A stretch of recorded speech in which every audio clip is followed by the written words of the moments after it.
Good morning students. मैं doctor Chanda Kiswani, associate professor political science, SPC government college Ajmer. आज हम चर्चा करने जा रहे हैं मंत्रिमंडल व संसद, लोक सदन, इसका क्या संबंध है। Relation between cabinet and parliament house of Commons. कल हमने चर्चा की थी मंत्रिमंडल की क्या शक्तियां हैं। आज हम मंत्रिमंडल और संसद के संबंध में बात करने जा रहे हैं, लेकिन इसके संबंध में दो स्थिति है, एक तो सैद्धांतिक स्थिति और दूसरी व्यवहारिक स्थिति। आज हम सैद्धांतिक स्थिति या वैधानिक दृष्टिकोण के अनुसार क्या स्थिति है उसका अध्ययन करने जा रहे हैं। अगर हम सैद्धांतिक दृष्टि से देखें तो ब्रिटेन में संसद की प्रभुसत्ता पाई जाती है, अर्थात संसद ही सब कुछ है। संसद सब कुछ कर सकती है। वह स्त्री को पुरुष और पुरुष को स्त्री बनाने के अतिरिक्त सब कुछ कर सकती है। तो पहला बिंदु है व्यवस्थापन संबंधी सर्वोच्चता, अर्थात लेजिस्लेटिव सुप्रीमेसी। अगर वैधानिक दृष्टि से देखें तो ब्रिटिश संसद सर्वोच्च है। कानून निर्माण के क्षेत्र में उसकी सत्ता की समानता करने वाली अन्य कोई संस्था नहीं है। हम ये जानते हैं कि ब्रिटेन में एकात्मक शासन है और संविधान लचीला है। तो संविधान लचीला होने के कारण ब्रिटिश संसद सामान्य बहुमत से ही संवैधानिक कानून का निर्माण कर सकती है। ब्रिटेन में संसद की व्यवस्थापन संबंधी शक्ति इसलिए भी सर्वोच्च है कि ब्रिटेन में न्यायिक पुनरावलोकन की व्यवस्था नहीं है और 1911 और 1949 के अधिनियम के द्वारा ब्रिटेन में संसद के उच्च सदन लॉर्ड सभा की शक्तियाँ बहुत कम कर दी गई हैं। इसीलिए अब संसद का अभिप्राय लोक सदन से है। अगर हम सिद्धांत में देखें तो संसद को अर्थात लोक सदन को व्यवस्थापन संबंधी सर्वोच्चता पाई जाती है। अगर हम दूसरे बिंदु पर चर्चा करें तो दूसरा बिंदु है कार्यपालिका पर नियंत्रण संबंधी सर्वोच्चता, supremacy regarding control over executive. Britain की संसदात्मक व्यवस्था के अंतर्गत ब्रिटिश संसद को न केवल कानून संबंधी सर्वोच्चता प्राप्त है, वरन मंत्रिमंडल पर भी लोक सदन का नियंत्रण रहता है। मंत्रिमंडल लोक सदन के प्रति उत्तरदायी होती है और लोक सदन अविश्वास का प्रस्ताव पास करके मंत्रिमंडल को हटा सकती है। किस तरह लोक सदन मंत्रिमंडल पर नियंत्रण रखती है, तो पहला चीज़ है प्रश्न। लोक सदन पर मंत्रिमंडल के नियंत्रण का सबसे प्रभावशाली उपाय प्रश्न पूछना है। ये प्रश्न संसद के किसी भी सदस्य के द्वारा मंत्री से उसके विभाग से संबंधित कार्यों के विषय में पूछ सकते हैं। प्रश्न पूछने की आशंका मंत्रियों को हमेशा डर में रखती है, क्योंकि इन प्रश्नों से उनके दोष प्रकाश में आते हैं और उनकी विभागीय नीति की आलोचना होती है।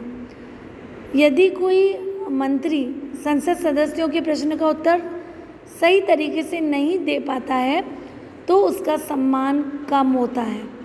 अतः प्रश्न एक उपाय है जिसके द्वारा मंत्रिमंडल पर नियंत्रण रखा जाता है। दूसरा है वाद विवाद।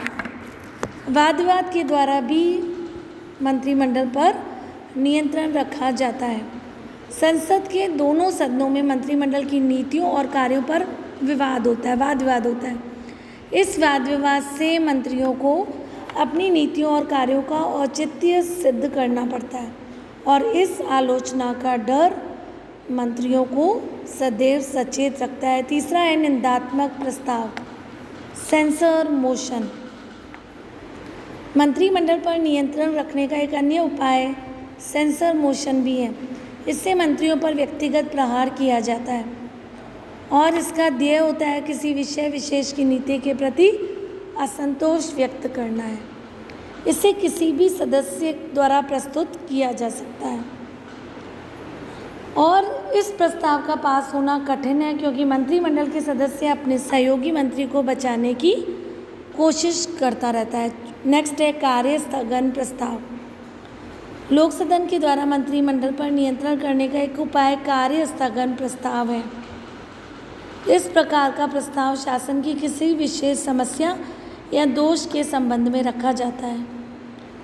देखो, ये प्रस्ताव किसी भी सदस्य के द्वारा प्रस्तुत किया जा सकता है यदि उसे 40 सदस्यों का समर्थन प्राप्त हो, तो सदन की उस दिन की बैठक का कार्य स्थगित करके उस प्रस्ताव के विषय पर वाद विवाद किया जाता है और इस प्रस्ताव को मंत्रिमंडल के प्रति अविश्वास प्रस्ताव समझा जाता है।